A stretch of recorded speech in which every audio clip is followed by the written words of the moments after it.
ಒಳ ಮೀಸಲಾತಿ ವರ್ಗೀಕರಣ ಶೀಘ್ರವಾಗಿ ಅನುಷ್ಠಾನಗೊಳಿಸಲು ರಾಜ್ಯ ಸರ್ಕಾರಕ್ಕೆ ಕರ್ನಾಟಕ ರಾಜ್ಯ ಮಾದಿಗ ಸಮಾಜ ಕಲಬುರಗಿ ಪ್ರತಿಭಟನೆಯನ್ನು ಆಗಸ್ಟ್ 30ರಂದು ಹಮ್ಮಿಕೊಳ್ಳಲಾಗಿದೆ ಎಂದು ಚಂದ್ರಕಾಂತ್ ನಾಟೇಕರ್ ಅವರು ತಿಳಿಸಿದ್ದಾರೆ. ಇಲ್ಲಿ ಮಾಧ್ಯಮದವರೊಂದಿಗೆ ಮಾತನಾಡಿದ ಅವರು ಕಲಬುರಗಿ ಕೇಂದ್ರ ಬಸ್ ನಿಲ್ದಾಣದಿಂದ ಸರ್ದಾರ್ ವಲ್ಲಭಭಾಯಿ ಪಟೇಲ್ ವೃತ್ತದ ಮಾರ್ಗವಾಗಿ ಜಿಲ್ಲಾಧಿಕಾರಿಗಳ ಕಚೇರಿವರೆಗೆ ಒಳ ಮೀಸಲಾತಿ ವರ್ಗೀಕರಣ ಶೀಘ್ರವಾಗಿ ಅನುಷ್ಠಾನಗೊಳಿಸಲು ರಾಜ್ಯ ಸರ್ಕಾರಕ್ಕೆ ಒತ್ತಾಯಿಸಿ ಮಾದಿಗರ ಜನಾಂದೋಲನ ಪ್ರತಿಭಟನೆ ಹಮ್ಮಿಕೊಳ್ಳಲಾಗಿದೆ ಎಂದು ತಿಳಿಸಿದರು. ಮುಖಂಡರ ಒಂದು ನೇತೃತ್ವದಲ್ಲಿ ಸರ್ಕಾರಕ್ಕೆ ಒತ್ತಾಯಿಸುತ್ತೇವೆ. ಜೈ ಹಿಂದ್, ಜೈ ಮಾದಿಗ. ಚಂದ್ರಕಾಂತ್ ಕೆ ನಾಡಿಗರ್, ಕರ್ನಾಟಕ ರಾಜ್ಯ ಮಾದಿಗ ಸಮಾಜ ವಿಭಾಗೀಯ ಅಧ್ಯಕ್ಷರು. ಮೀಸಲಾತಿ ವರ್ಗೀಕರಣವು ಅನುಷ್ಠಾನಗೊಳಿಸಲು ಶೀಘ್ರವಾಗಿ ರಾಜ್ಯ ಸರ್ಕಾರಕ್ಕೆ ಒತ್ತಾಯಿಸಿ 30/8/2024 ಮಾದಿಗರ ಜನ ಆಂದೋಲನ ಪ್ರತಿಭಟನೆ ಮುಖಾಂತರ ಕರ್ನಾಟಕ ರಾಜ್ಯದ ಮುಖ್ಯಮಂತ್ರಿಗಳಿಗೆ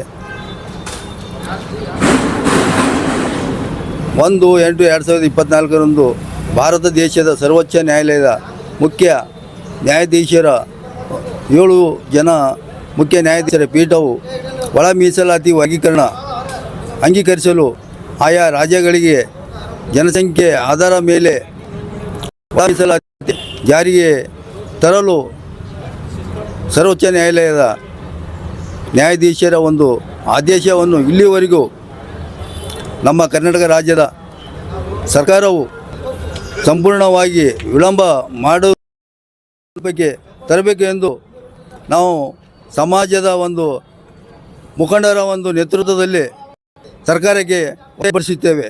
ಜೈ ಹಿಂದ್, ಜೈ ಮಾದಿಗ. ಚಂದ್ರಕಾಂತ್ ಕೆ ನಾಡಿಗರ್, ಕರ್ನಾಟಕ ರಾಜ್ಯ ಮಾದಿಗ ಸಮಾಜ ವಿಭಾಗೀಯ ಅಧ್ಯಕ್ಷರು.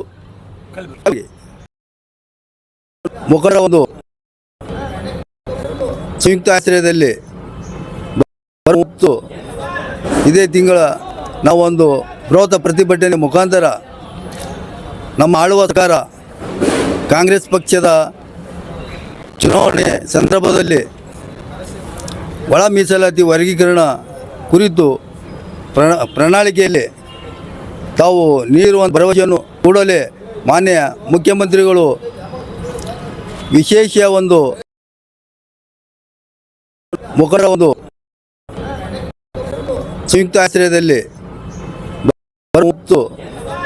ಇದೇ ತಿಂಗಳ ನಾವು ಒಂದು ಬೃಹತ್ ಪ್ರತಿಭಟನೆ ಮುಖಾಂತರ ನಮ್ಮ ಆಳುವ ಸರ್ಕಾರ ಕಾಂಗ್ರೆಸ್ ಪಕ್ಷದ ಚುನಾವಣೆ ಸಂದರ್ಭದಲ್ಲಿ ಒಳ ಮೀಸಲಾತಿ ವರ್ಗೀಕರಣ ಕುರಿತು ಪ್ರಣಾಳಿಕೆಯಲ್ಲಿ ತಾವು ನೀಡುವ ಭರವಸೆಯನ್ನು ಕೂಡಲೇ ಮಾನ್ಯ ಮುಖ್ಯಮಂತ್ರಿಗಳು. Bureau report RJ32 Kannada news Kalaburagi.